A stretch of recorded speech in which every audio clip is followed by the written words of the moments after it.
तो आइए चलते हैं अपने छठे टॉपिक की तरफ। हमारा छठा टॉपिक है नताइज व असरात। जैसे कि हम पहले वीडियो में बता चुके हैं कि निकाह का बंधन इंसानी मुआशरत का नुक्ते आगाज है, लिहाजा निकाह के मामले में रुकावट और मुश्किलात पैदा करने का असर पूरी मुआशरती जिंदगी पर पड़ेगा। आज इन्हीं मुहालिक के असरात कुछ नुमाया आपकी खिदमत में पेश करने की कोशिश करूंगी। अखलाकी इक़दार का जवाल हमारे तहजीब, अखलाकी इक़दार, रोज अफजों और जवाल के पीछे काम करने वाले सबसे मुआसिर अमल ये है कि नौजवानों के निकाह में ताखीर करना है। नौजवानों के निकाह में ताखीर यानी देर किया जाता है और निकाह के फितरी जरूरात को नजरअंदाज करके जबली तकाजे को मादूम नहीं किया जा सकता। और ये मुआशरा जिस मुआशरे में बुलूगत के उम्र पर पहुँचने पर 51 से 60 साल तक उम्र में लोग बेगैर निकाह के गुजार देने के बाद भी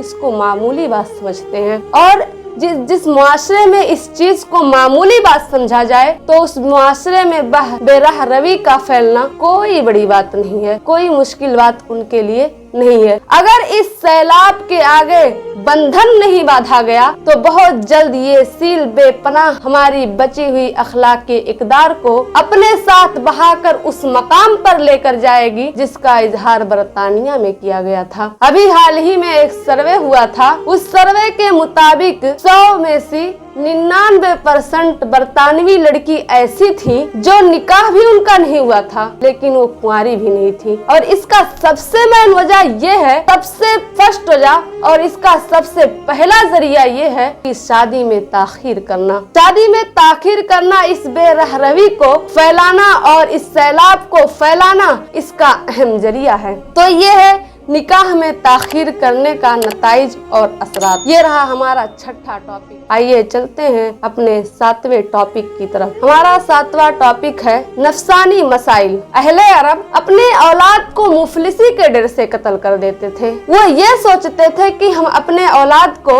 रखेंगे कहाँ, खिलाएंगे क्या, पिलाएंगे क्या, कैसे रखेंगे, इस डर से वो अपने औलाद को कत्ल कर देते थे। और अल्लाह रब्बुल आलमीन के नजदीक ये चीज निहायत ही बदतरीन और बहुत ही गलत और खराब अमल है। अल्लाह के नजदीक ये बहुत गलत फेल है। लेकिन बदकिस्मती से आज हम अपने मुआशरे में, यानी जिस मुआशरे में हम रह रहे हैं, इस मुआशरे में भी हम अपने औलाद को मुफलिसी के डर से कत्ल कर रहे हैं। बस फर्क इतना सा है कि अहले अरब जिस्मानी वजूद का कत्ल करते थे और हम नफ्सियाती वजूद का कत्ल कर रहे हैं। और ये कैसे हो रहा है? ये ऐसे हो रहा है कि हम निकाह में ताखीर कर रहे हैं। निकाह में ताखीर करना यानी अपने औलाद की नफ्सानी वजूद को कत्ल करना है। और ये हमारा मुआशरा एक बंद मुआशरा है जहाँ जिनसी बात करने का तस्वुर भी इंतहाई मायूब है, नहीं किया जा सकता। ये बहुत ही गलत समझा जाता है। लेकिन हर वाकिफ़े हाल शख्स, हर इंसान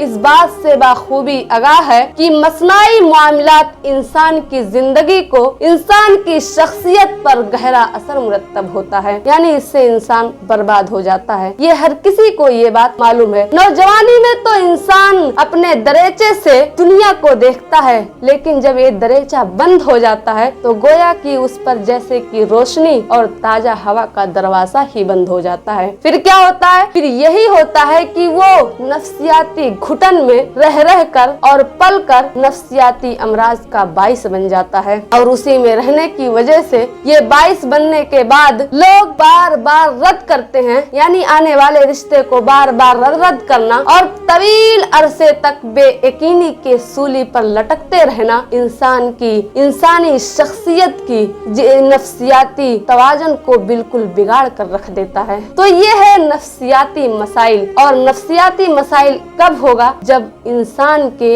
यानी नौजवान के निकाह में ताखीर किया जाएगा। तो इसीलिए तमाम लोगों से यही गुजारिश है कि अपनी औलाद का निकाह उसके वक्त कर दे। तो ये रहा हमारा 7वां टॉपिक, नफ्सियाती मसाइल। आइए चलते हैं इस चीज को मिसाल से समझते हैं। आपने कभी शेर को हमला करते देखा है? शेर जब हमला करने वाला होता है तो सबसे पहले छुपकर अपने शिकार को देखता है, उसके चाल को, उसके ढाल को देखता है, उसको परखता है। उसके बाद नजदीक नजदीक आने पे जब नजदीक आ जाता है उसका शिकार, तब फिर उस पर हमलावर होता है, यानी फिर तब उसका हमला करता है। लेकिन आपने ये बात नोट किया होगा कि शेर कभी भी हमला नाक, कान, कमर, पेट से नहीं करता, बल्कि वो अपने शिकार को फौरन शिकार करते वक्त वो उसके गर्दन को दबोचता है, क्योंकि शेर को यानी ये जंगली जानवर यानी जंगल के राजा को ये बात बहुत अच्छे से मालूम है कि अगर सांस काम करना खत्म हो जाएगा, यानी सांस ही नहीं चलेगा, तो जिस्म का हर हिस्सा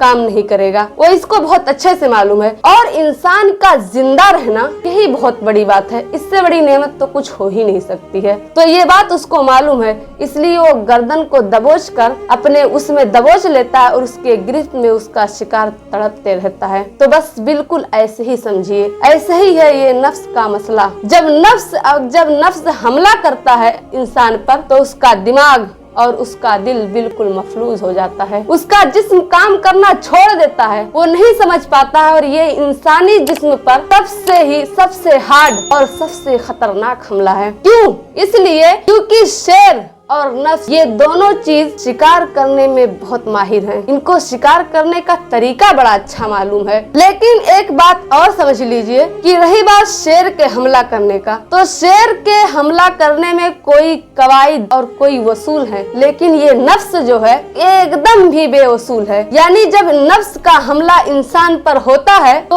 अपने सगे रिश्ते का भी धजिया बिखेर देता है, वो किसी में भी फर्क नहीं कर पाता।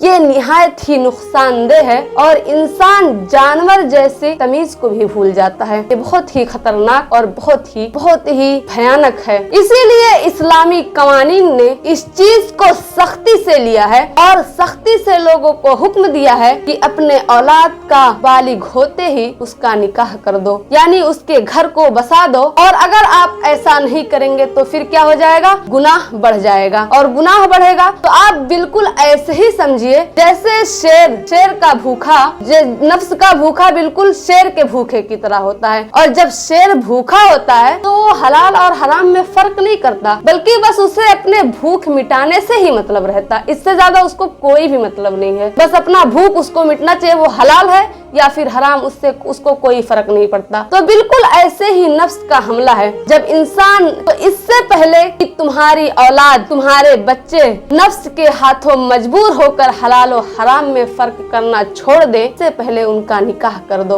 और लात मारो इन रस्म रिवाज को, और लात मारो इन तमाम चीजों को, और अपने औलाद का निकाह उनके सही वक्त पर यानी उनके बुलूगत के साथ उनका निकाह कर दो, वरना फिर माशरा बहुत बुरी तरीके से बिगड़ जाएगा। तो ये रहा इसका मिसाल। अब मैं आखिर में आप लोगों से यही गुजारिश करूंगी कि अगर आप लोगों को वीडियो पसंद आए तो लाइक करें और हमारे चैनल को भी जरूर सब्सक्राइब करें। अस्सलामु अलैकुम रहमतुल्लाहि व बरकातुहू।